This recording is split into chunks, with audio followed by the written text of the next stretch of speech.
is the Two Marketeers podcast, where hosts and marketing experts Sean Patrick and Lindsay Waugh seek to uncover what makes brands so powerful in how they impact modern society and culture. Two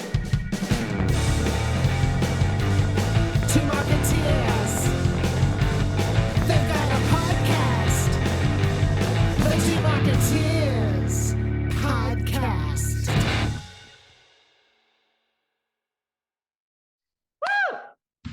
Yeah, I feel like I haven't sung to you in a while. Good morning. Good morning. Good morning, marketeers. I've got my holiday cup.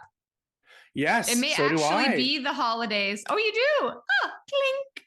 Okay, do we tell our fans? I guess. We're an open book. We're an open recording. I think today it is an open book. We're re-recording. We're trying again. And I actually have found a way to hook that into what we're talking about. Doing more with less. And basically we recorded it was like we never recorded a podcast, or it felt like a long time ago, right? We were just all over the place. Let's just remember, don't prepare. Our key takeaway is never don't prepare. You know what? Don't prepare when you already know your shit.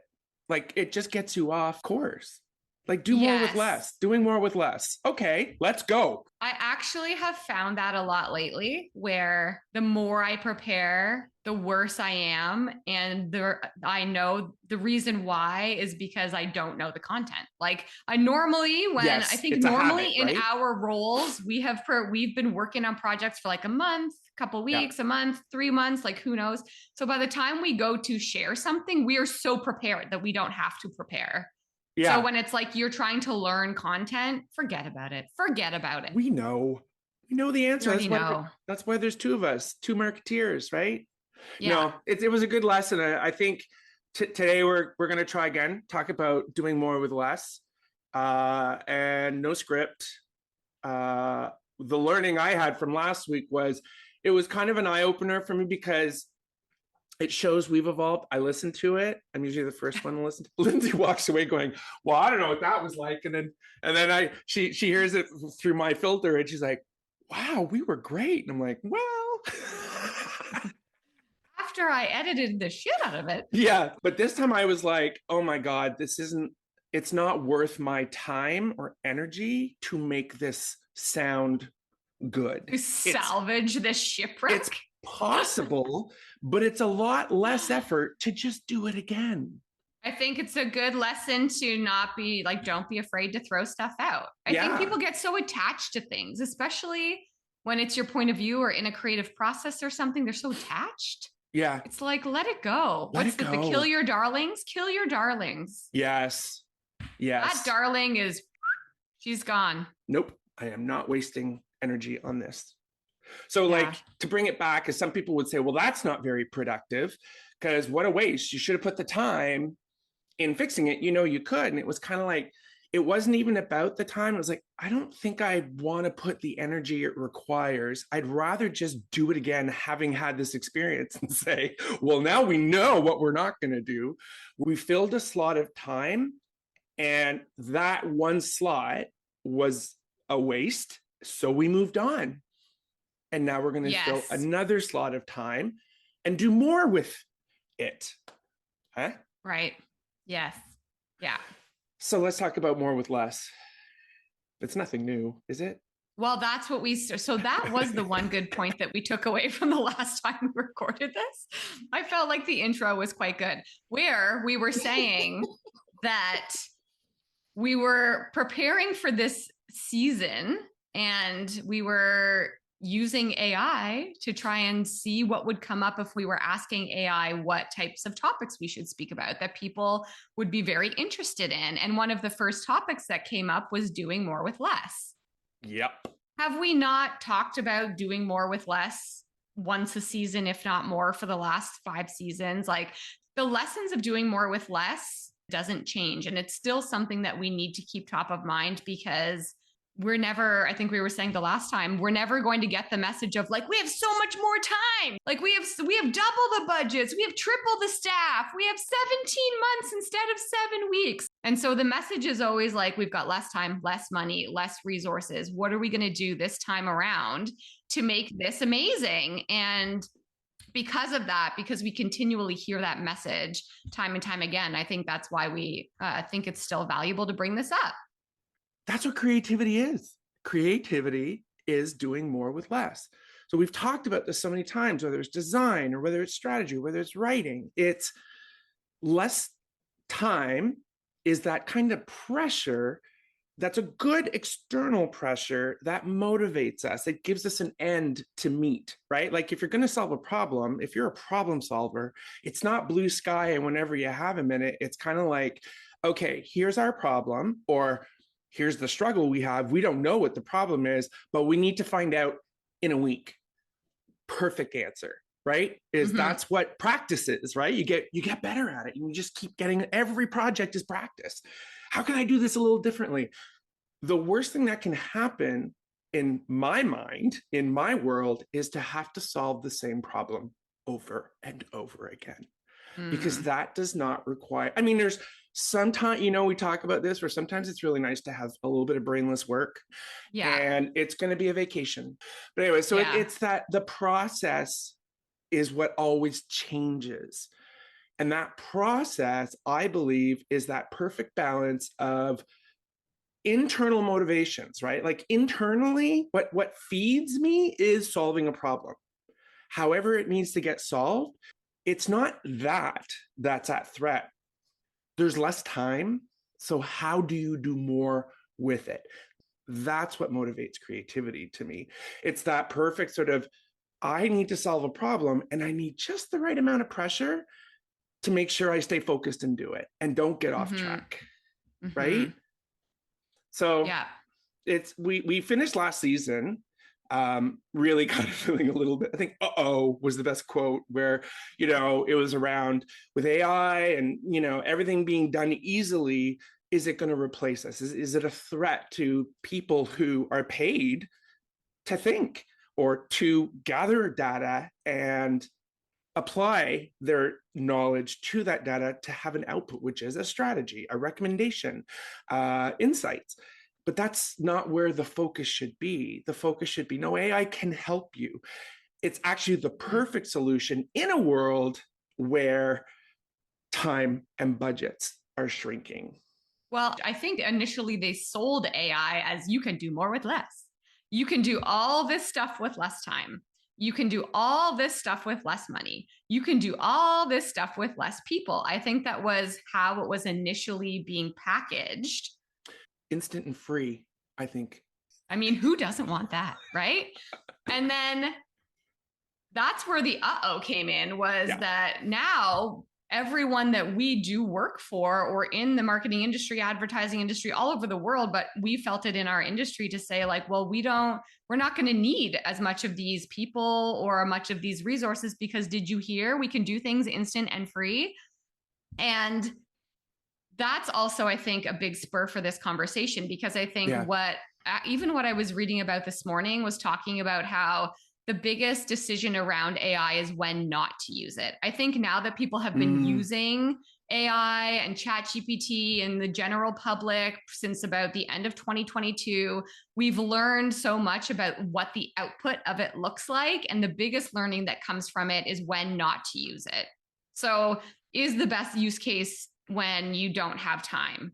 Is the best use case when you don't have money? Is the best use case to replace actual people thinking with it? Is it or is it not? And to really be evaluating the scenario of less time, less budget, less resources, and saying, how can we get something really, really interesting done against these constraints? And is AI one of the things we can use to help solve that problem? But what are the other things as well that we can use to create great marketing and advertising work when we're under those constraints? Yeah, it replaces tasks, it replaces time, but it shouldn't be replacing the time that often it's sold as replacing. Right. Like the creativity. Yeah. And the finesse and the experience and the nuance. Yes, the human thinking. So I was thinking about this the other day because I often go into agencies or client side and help them either write RFPs or help the agency answer an RFP. Mm-hmm. And an RFP, for those who don't know, listening, is a request for proposal. So brands or companies would create these requests for proposals to do campaigns or work or be an agency of record. And the agency will then go and write their answer to the RFP. So I was thinking, and if you think about this, I think you'll probably laugh. Like, imagine being a brand marketer reading all of these RFPs that are being submitted now, because the RFP process is such an interesting example of this less time, less money, less talent situation, because agencies want to answer these requests for proposals, but often they're not paid to answer them. They have no time to answer them. They don't have budget to answer them. And everyone at the agency is so busy that they don't have the people to answer them properly. So a lot of companies are now turning to AI, ChatGPT, to start like writing the drafts of these responses to brands. It's a problem that's been a problem forever, but now, it drives me nuts. As the brand marketer, you're now reading all of these generic responses that are just being spit out by AI because the people answering the RFPs don't have enough time, money, or people to do it properly. So I'm in this scenario right now where I was reading an AI written response provided by someone, and the person who gave it to me already knew that it wasn't good. They were like, this is what I pulled to start. We're busy. I need you to now like help me. And so like they're realizing, I think people are realizing more and more that when you're putting some of these tools like AI just directly into the process to answer the no time, the no budget, the no people, that's what's coming back at you is garbage or just generic. It's just, what do we call it? The blanket of mediocrity. And you're being generous. The blanket of mediocrity. And like 2 years after AI and ChatGPT have launched to the general public, we're now really noticing the void of the human creativity and human nuance that would make that work really, really good, you know? Yeah. So it's funny because I think we're hitting this moment in time where we're realizing that AI isn't the only answer, and what do we need to do to continue to be our best creative selves? Yeah. And like, how do we do that under the constraints of less time, less money, less people? How do we do more with less when the tool isn't necessarily the only answer? Like, it's not going to be your silver bullet. Yeah. And I think that's a great kind of tie back to how do you do more with less? Stop thinking it's never been like this before, right? Exactly. And that's what our industry, that's why we love what we do, is because we want to be industrious. We want to do something. The true meaning of creativity is like doing something innovative in your thinking, meaning coming up with an idea or a solution that has not been done before in that particular context, right? Mm-hmm. It's not about invention. It's not about reinvention. It's about becoming aware of all the things, not thinking you know everything, looking at every situation of, I got to believe this has happened before sometime. I mean, that's what I look at, is to dumb it down to the point of like, wait a minute, you know, as a true strategist, is like, if everything were absolutely new, there would be no need for strategy, because strategy says, find out all the stuff that happens, that's happened before, and then figure out and justify why perhaps applying what happened there to this very different situation may be a great way to go. Mm. A big frustration for Lindsay and me too is that the industry has kind of lost its way around knowing what good creative is. Is it solving the problem? Do we even know what the problem is? That's where we're going to be challenged to do more with less, is we need to be more industrious. We need to be smarter. We need to be more wise. And with that, that's where in my head, Lindsay and I both kind of went through that. She went off and sat on a dock and I sat by the pool in the summer and we both came back going like, wait a minute, this is not new. And this is actually pretty exciting, especially for people who, like us, do our own gig, because it's absolutely up to us to figure out how to turn this threat into an opportunity. And for truly creative people who are motivated merely by solving particular problems, this is a huge opportunity. Back to what Lindsay said, the opportunity here is not to focus what it could possibly do, things like AI or the future, but start to learn and figure out through other people's experiences what isn't valuable, what isn't useful in the creative process, right? Specifically about AI. And it now becomes a tool, right? It's now just a tool. Creativity is not a tool. It's a perfect opportunity of that tension of there's an external threat, but the opportunity is that that threat challenges you to do exactly what it is that motivates you most. Yeah. Be creative.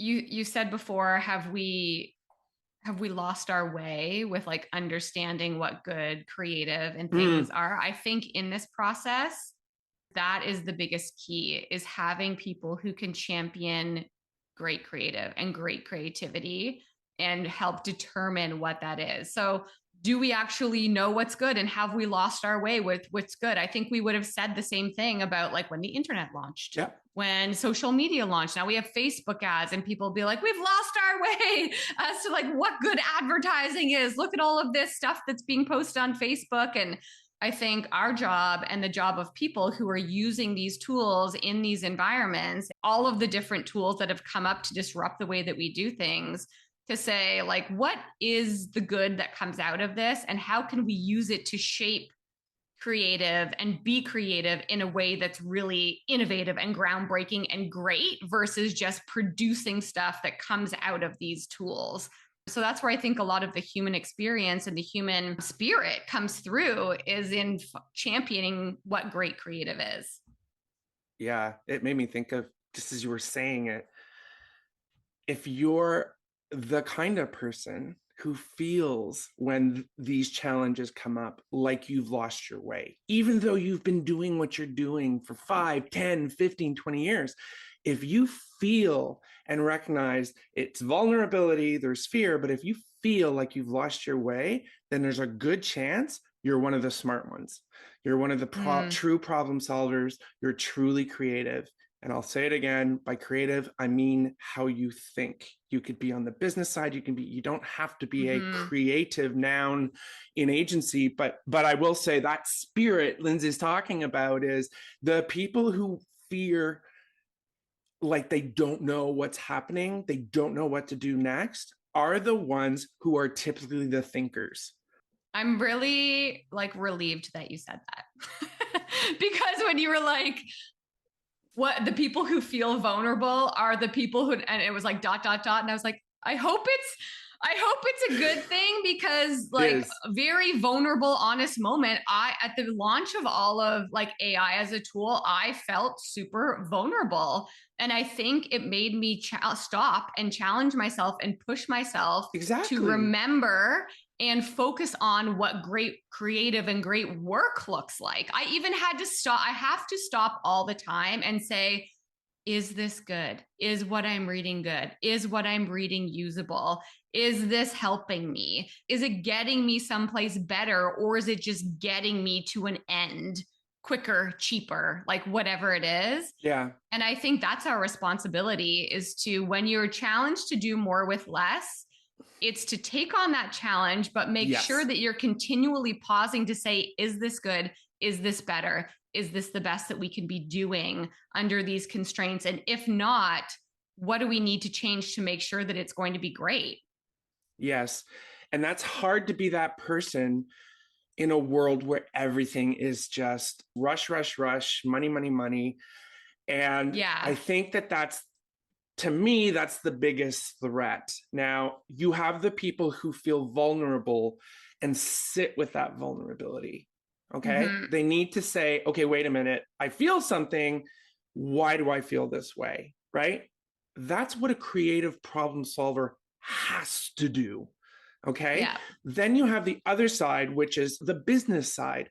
The pressure is all the things people like us feel challenged with, like the budget, the timeline, the ask. And that's my whole point is internally, when you feel like you're struggling to be creative, to solve a problem, it's just you're going through the motions, and the next thing you know, he's like, but you have no time to think.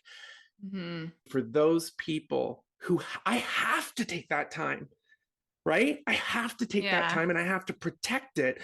And it can't be put on a spread. It can't be put on a timesheet. It can't be put into my budget, but I have to protect it. I have to put it on a spreadsheet if I have to, but you have to value that energy, because that's what makes you great. But I believe that the most creative people that I know are the people who take that time. It's not easy. Like Lindsay said, I just know I have to stop and be like, am I freaking out right now?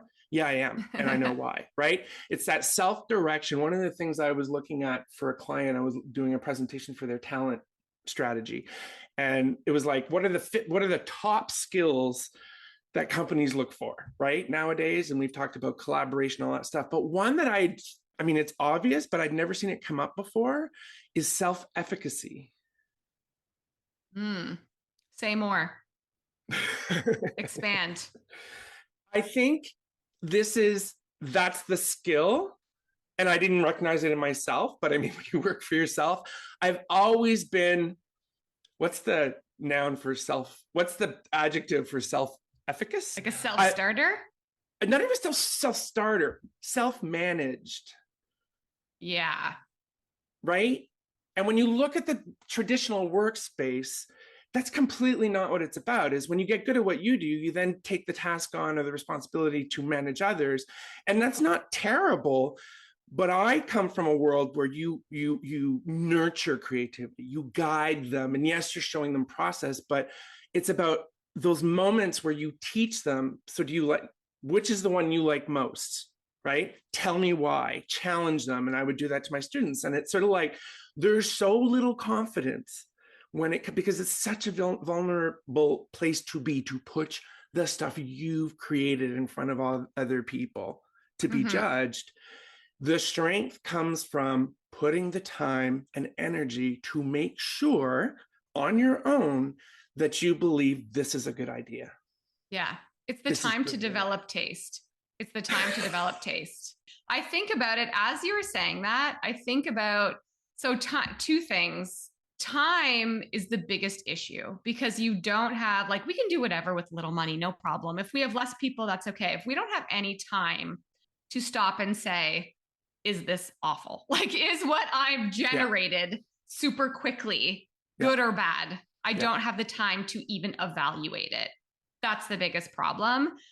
And I think the second part of that is what you were just saying, which is the time to develop taste.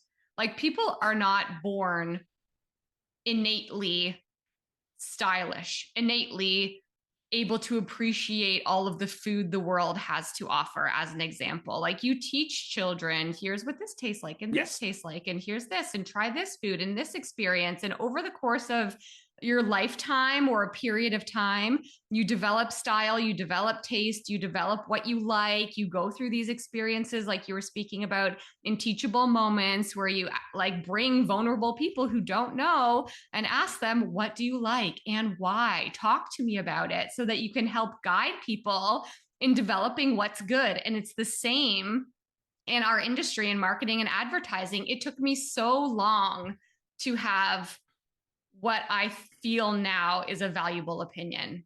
I see that. I know what you mean. Because I remember working with you, it's not if I don't have an opinion, I'm not going to give you one. And I appreciated that.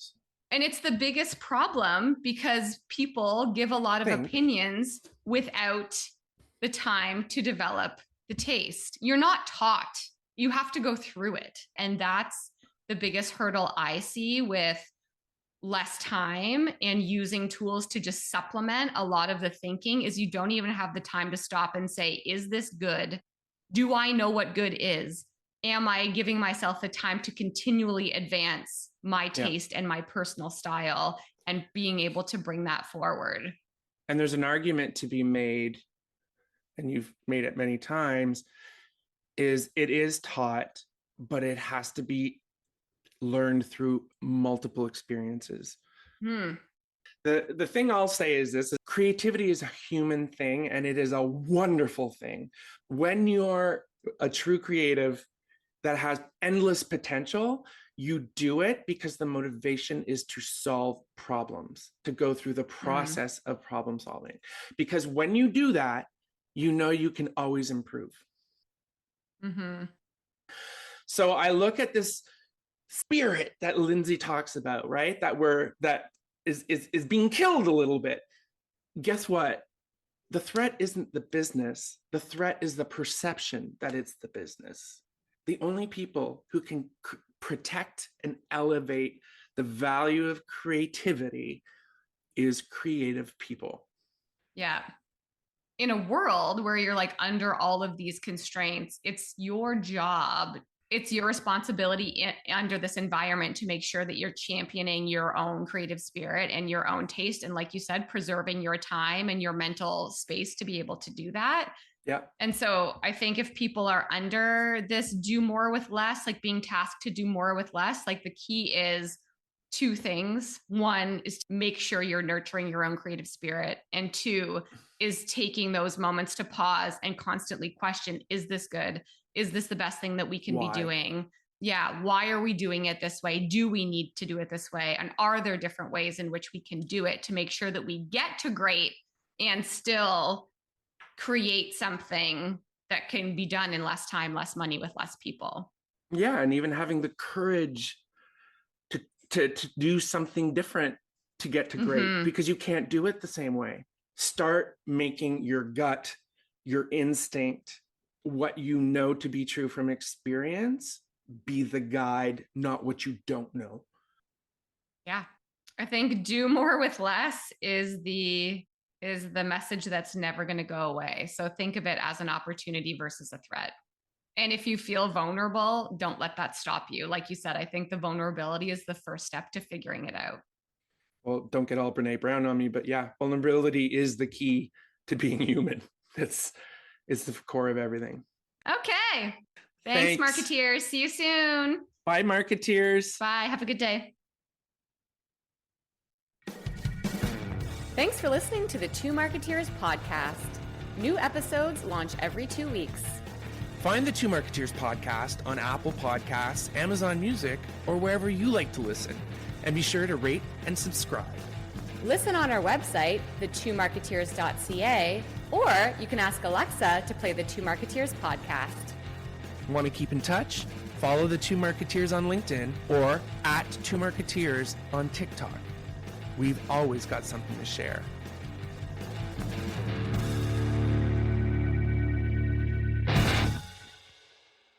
This podcast is over.